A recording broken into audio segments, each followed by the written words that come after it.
titik gitu.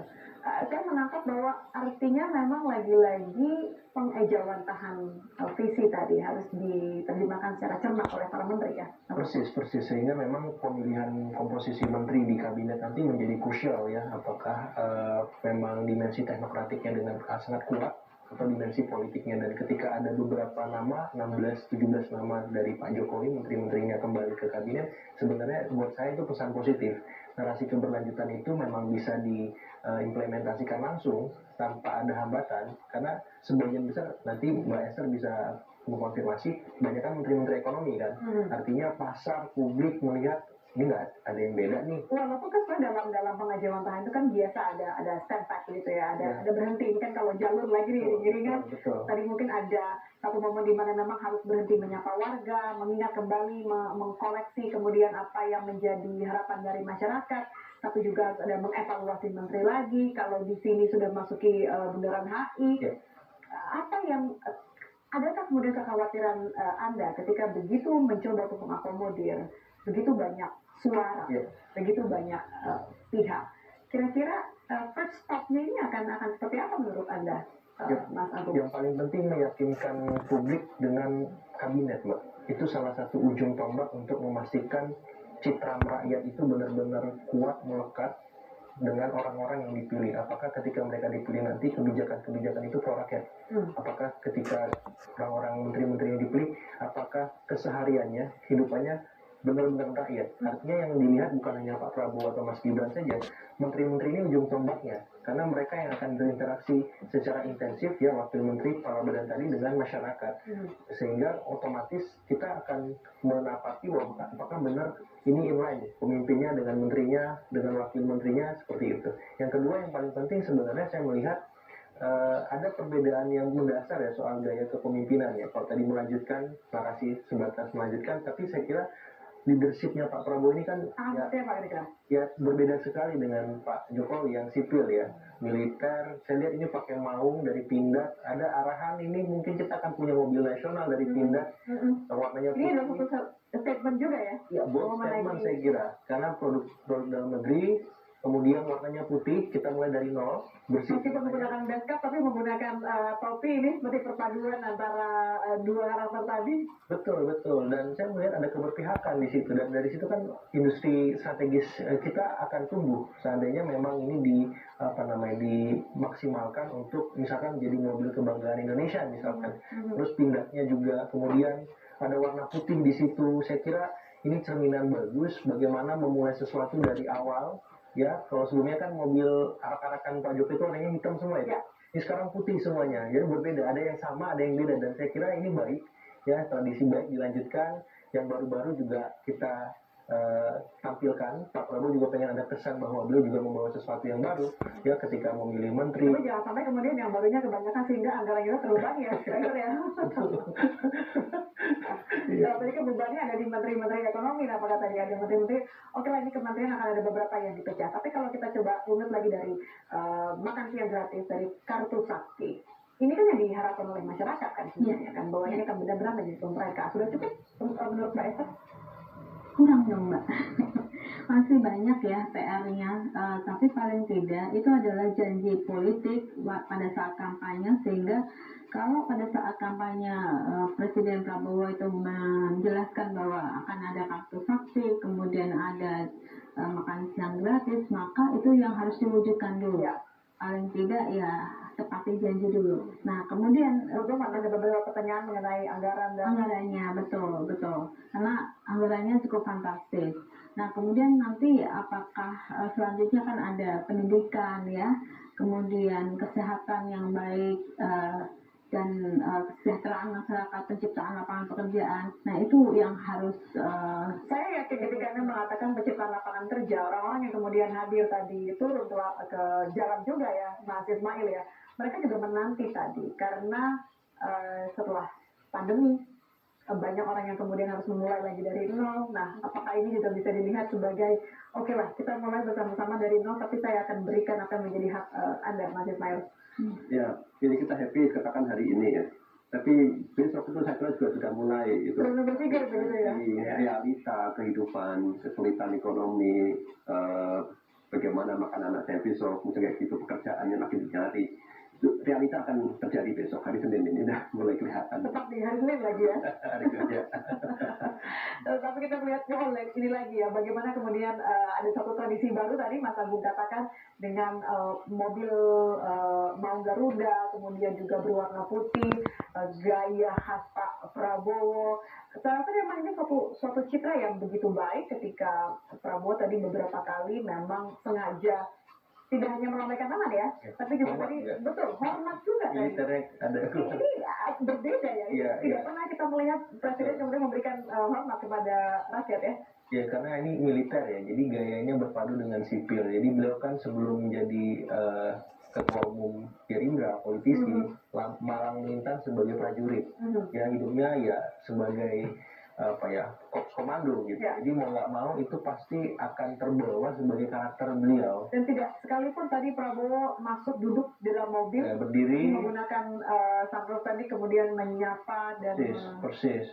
Dan itu buat saya menarik ya. Jadi ada kebaruan di sana dan publik melihat, wow, ini presiden gue yang baru, emang baru nih gayanya nih. Sebentar melambai, sebentar hormat, sebentar senyum, sebentar apalagi kan orang akan terus bertanya-tanya. Tapi ya tadi kata Mas Ismail, hari Senin semuanya akan masuk zona normalisasi lagi. Ya. Karena masalah di Dia depan, lebih ya. tantangan ada di belakang, semuanya harus dijawab dengan hal-hal yang konkret. Pak Esu sudah mulai menghitung ini apa yang berapa banyak yang harus dikeluarkan nanti begitu. Iya Pak Esu.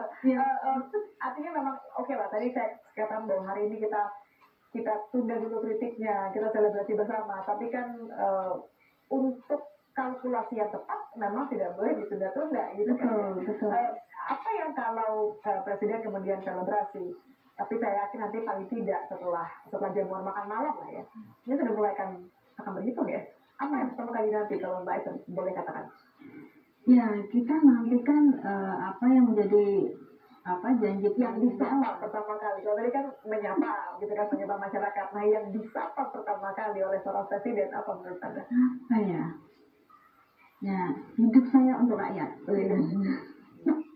Hidup saya untuk rakyat. Oke, kita juga akan mencoba nanti untuk membahas beberapa program-program dan juga nanti apakah kemudian dugaan atau ide untuk memecah kementerian ini akan menjawab PR-PR tadi, tantangan-tantangan tadi dan juga harapan-harapan tadi usai jeda di Kompas TV.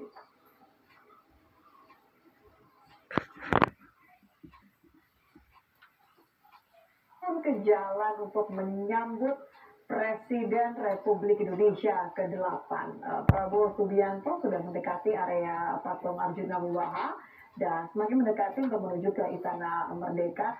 Dari tadi kita katakan juga, kita puji bagaimana Presiden Prabowo berusaha untuk menampilkan sosok yang menyapa masyarakat. Tidak satu kali pun tadi masuk dan duduk, tapi masih kemudian menampilkan diri, berusaha menyapa, menaiki mobil Maung Garuda, kebanggaan, tradisi yang baru. Sementara di sisi kanan layar televisi Anda ini menunjukkan bahwa Presiden Republik Indonesia yang ke-7, Joko Widodo beserta Ibu Iriana sudah menanti kedatangan dari Prabowo Subianto. Di pidatonya tadi kan juga berkali-kali tidak hanya berterima kasih kepada Pak Jokowi, tapi Pak Prabowo juga menyebut bahwa saya ini diajak, dirangkul oleh Pak Jokowi, saya terima dan ini saatnya saya mau merangkul Anda semua. Ini another statement ya. Bagaimana percakapan di media sosial, Mas Ismail, melihat tadi kata-kata seperti terharu, ada harapan baru. Menarik ada pandangan pertama yang bisa kita melihat apa yang terutama menyentuh rakyat, kemudian seperti ada semangatnya melawan korupsi, itu seperti menyentuh banget hatinya. Enak sekali gitu ya. Cerita hati rakyat, makanya tersentuhnya di situ. Terus ada lagi juga yang menarik itu, beberapa waktu yang lalu soal membaca buku gitu ya. Ada soal membaca buku. Ini ada satu video yang cukup viral lagi, ketika Pak Prabowo itu di perpustakaan, itu dari rekaman ACDR kalau nggak salah, dalam bahasa Inggris dengan topik bilang, "Welcome to my library." kemudian diterangkan di sana buku-bukunya, tokoh-tokoh yang dia baca, Paulo Coelho dan lain-lain itu. Jadi mereka yang tadinya nggak percaya Prabowo, mungkin juga skeptis, akhirnya sepertinya saya punya harapan. Tersier dengan persona yang dibentuk oleh Prabowo Subianto. Ada karakter tadi, karakter dia suka baca buku. Karena penting, mereka tahu mereka baca buku kan terbuka pikirannya, melihat problem lebih banyak lagi, bisa memecahkan banyak masalah juga tentunya itu. Dan ini adanya ada harapan baru yang ditangkap oleh netizen. Kalau saya baik mereka yang mendukung sudah jelas lah. Tapi terutama di kalangan yang mereka tidak mendukung Prabowo, ya. Dengan adanya kesukaan Pak Prabowo pada buku itu ada harapan, ini bukan harapan baru. Mungkin itu juga yang memberikan pidato dia ya, ke rakyat dan kemudian pemahaman dia atas problem itu juga sangat kuat pada saat pidato tadi disampaikan itu. Karena bacaan-bacaan dia tadi secara kontribusi itu. Kalau kita lihat karakter yang berdasarkan, sebenarnya kan Prabowo ini juga dibesarkan oleh seorang ayah yang memang begitu pakat dalam hal ekonomi begitu. Seharusnya harapan-harapan mengenai tantangan-tantangan ekonomi ini apakah justru bisa kita dapatkan dari Presiden Prabowo juga begitu ya? Betul. Jadi ayah Prabowo itu adalah begawan ekonomi ya, begawan ekonomi Pak Sumitro Jaya Hadikusumo ya, profesor dari Universitas Indonesia, dan terbukti dengan keponakannya ya, kemudian kakaknya itu kakak iparnya Pak Sudrajat Djiwandono juga pernah menjadi gubernur BI Bank Indonesia.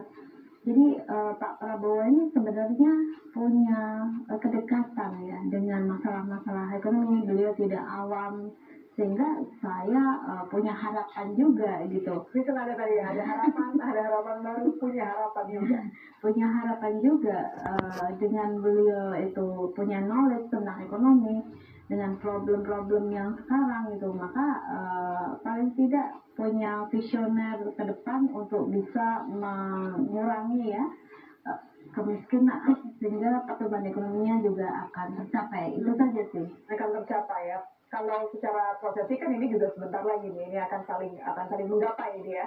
Kalau kita lihat di layar paling kiri Anda ini masih iring-iringan dari Presiden Prabowo, Wakil Presiden Gibran ada tapi cukup jauh di belakang.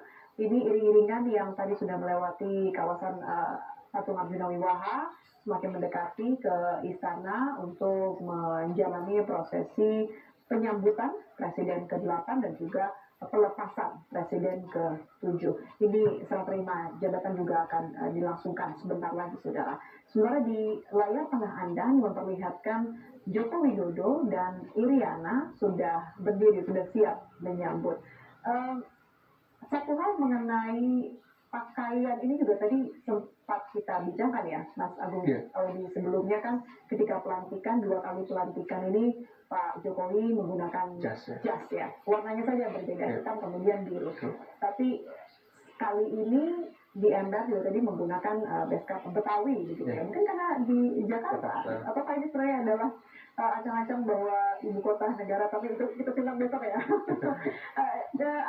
Anda melihat ini juga ada satu keselarasan ya antara Jokowi apa yang dibiasakan dengan Prabowo ya? Iya, jadi saya tadi baca Pak Prabowo itu suka dengan 3 warna ya, biru dongker, abu-abu, sama hitam. Jasnya disiapin ada 3, dan beskapnya jadi biru dongker. Jadi ini inline lah sama Pak Jokowi, beskap juga warna hitam gitu. Jadi ini menguatkan kembali narasi keberlanjutan.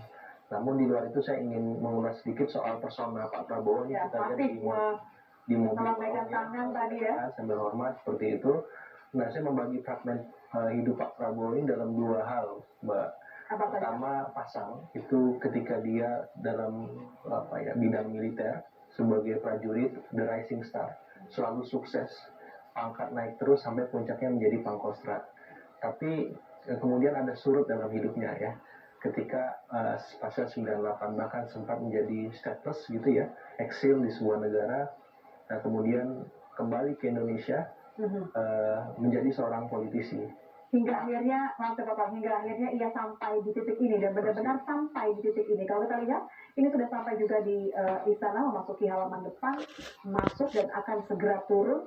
Ini sudah kita lihat juga Presiden Jokowi dan Ibu Iriana sudah menyambut di depan dan akan bersiap untuk menyambut presiden yang baru, presiden ke-8 Prabowo Subianto. Ada di titik ini, kita juga tuh merasa keharuannya tadi ya, setelah perjalanan hidup, perjuangan secara politis lah ya, tapi kemudian ada di titik ini menyambut. Kita akan melihat bersama-sama saudara penyambutan Presiden Republik Indonesia ke-8 Prabowo Subianto. Tadi pagi pukul 10 sudah melakukan prosesi pelantikan di gedung MPR, dipimpin oleh para pimpinan MPR dan juga sudah dihadiri langsung oleh perwakilan pimpinan negara-negara sahabat.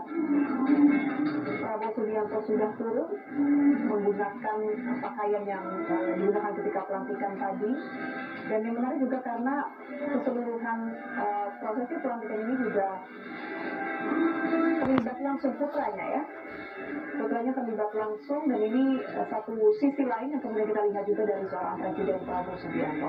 Sudah memasuki tadi disambut langsung oleh Presiden Jokowi dan juga Ibu Iriana, karena ini adalah bagian yang paling krusial dari serah terima, di mana penyambutan Presiden ke-8 Prabowo Subianto yang akan diikuti oleh dua pasang Presiden Jokowi. Tampak Presiden Prabowo menyalami, sudah disambut juga, masih berjalan masuk. Sudah lihat ada Presiden Jokowi tepat berada di belakang Presiden Prabowo, mengiringi bersama-sama dengan Ibu Iriana. Kali ini sudah berada di karpet merah, Mbak. Biasanya menghindar karpet merah. betul. Jadi ini benar-benar titik yang mengharukan ya, Mas Ismail ya. Kalau kita lihat kedatangan seorang Prabowo sebagai presiden, perjalanan yang juga diabadikan juga oleh generasi yang baru ini.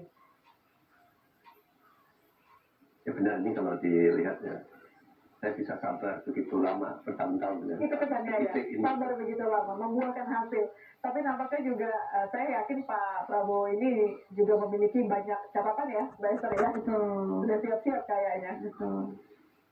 Dan kalau kita lihat ini juga di halaman depan, kalau di bagian kanan ini sudah ada persiapan. Tadi kita lihat ada banyak juga yang sudah, tamu undangannya sudah hadir. Dan kita lihat ini sudah tiba Wakil Presiden Republik Indonesia Gibran Raka-Buming Raka, yang memang iring-iringannya tidak terlalu jauh dari iring-iringan Presiden Prabowo Subianto. Ini kita menyibik saja tadi melihat baru tangannya saja ya.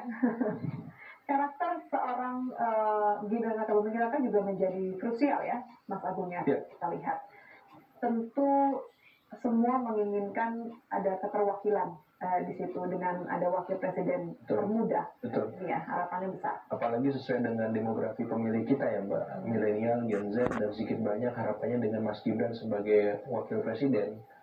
Aspirasi, kemudian akomodasi kepentingan milenial dan Gen Z itu bisa direalisasikan. Bagaimana Gen Z sama milenial bisa punya rumah kan? Ya. Gimana harga sembako bisa ramah gitu. Kemudian gimana caranya kemudian upah bisa naik bertahap, lapangan kerja karena baru demografi hanya bisa akan memberikan manfaat kalau memang kita memiliki kualitas sumber daya manusia yang kompetitif seperti itu. Nah, Mas Gibran harapannya bisa misalkan berbagi peran, nanti Pak Prabowo mungkin ada instruksi-instruksi lanjutan soal bagaimana menggarap ya anak muda, dunia kreatif, ekonomi kreatif seperti itu. Kita juga lihat beberapa anak-anak muda sebenarnya dalam jajaran kabinet maupun juga kepala lembaga nanti. Wakil Menteri ya, ada beberapa orang Mas Gibran yang lekat dengan beliau ya.